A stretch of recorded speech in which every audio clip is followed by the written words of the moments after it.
Hi, I'm Susan Abbott. I'm the pastry chef at Rialto Restaurant, and we're here today to demonstrate the making of summer fruit preserved in alcohol. It's also known as Rumtopf, as well, and also as bachelor's jam. But unlike the jam that you might want to smear on your toast in the morning, this is quite an adult delicacy. It has the fresh summer fruits are preserved in sugar and your choice of alcohol. And after a time, it's served usually in the winter or fall as an accompaniment to many kinds of desserts. Traditionally, the fruit was preserved in crocks, similar to this. It would be layered as the fruit comes into season. Each layer would be placed in the bottom of the crock, and sugar is added as well as the alcohol. Over the course of the season, the crock would fill up, and when it got to the very top, it would be sealed and then stored in a cool, dry place. Of course, maybe you'd have to sample it somewhere along the line, but it would be over a course of a few months that the flavors would be mellowing out. That would be the traditional way. Nowadays, of course, we have all of our fruits available almost year-round, and this gives you the opportunity to pick and choose your fruits and combine them in glass jars or mason jars. This is the beginnings of the Rumtopf. You could now add another layer of different fruit, but we're going to be adding more strawberries to this. The process is really very simple. The proportions of ingredients are a pound of fruit to a half a pound of sugar, which is approximately a kind of a heaping cup full, and then the alcohol. The alcohol has to be 80 proof because that's the source of your preservation. But any flavor will do. And when pouring it over your fruit, it needs to just cover the fruit. You can see now that it's kind of floating. If you could either weigh it down or not. In this case, we're just going to fill it up to the very top.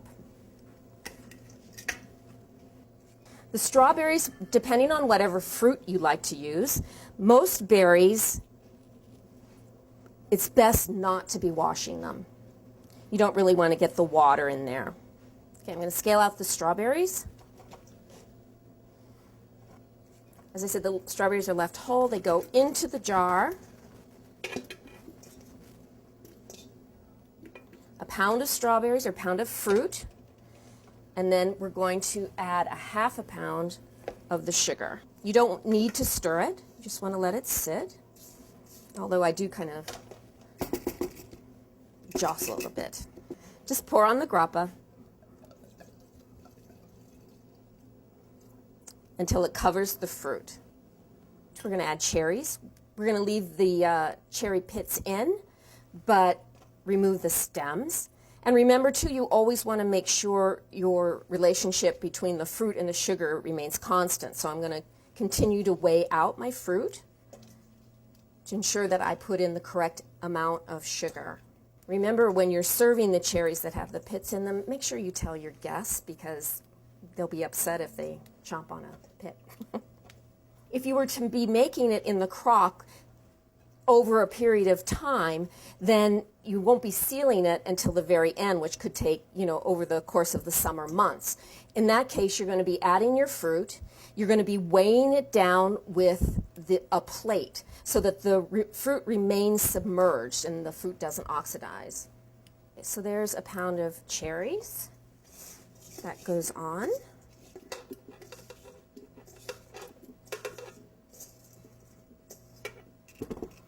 And a half a pound of sugar. More grappa. And now we're going to add plums, but instead of cutting them, we'll leave them whole, and we're going to score each plum before adding it to the jar.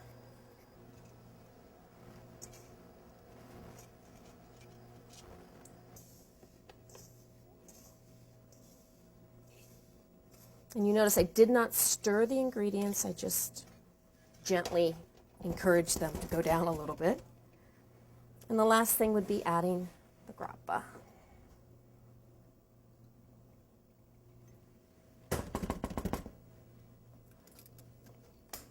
Okay, and that's it. It'll sit in a cool, dry space, a pantry, a basement. If you don't have either of those, you could put them in the refrigerator. And this will take anywhere from 4 weeks to 4 months. So we have a finished jar of fruit that's been sitting for about 4 weeks now. This contains cherries, peaches, which were pitted and peeled, and then we just have quartered plums.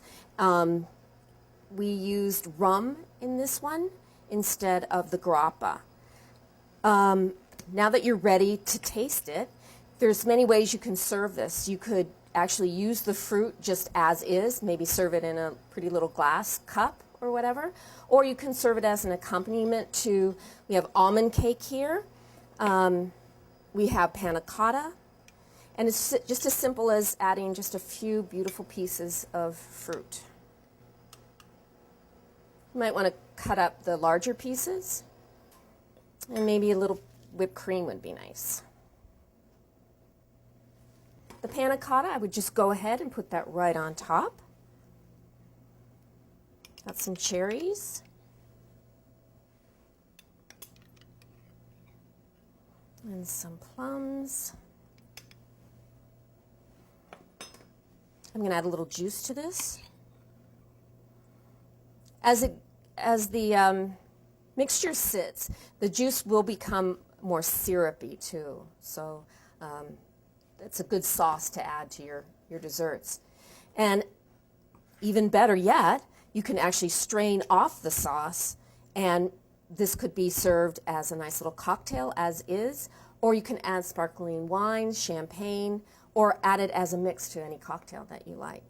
So there we have 3 different ways to serve your Rumtopf or your preserved fruits.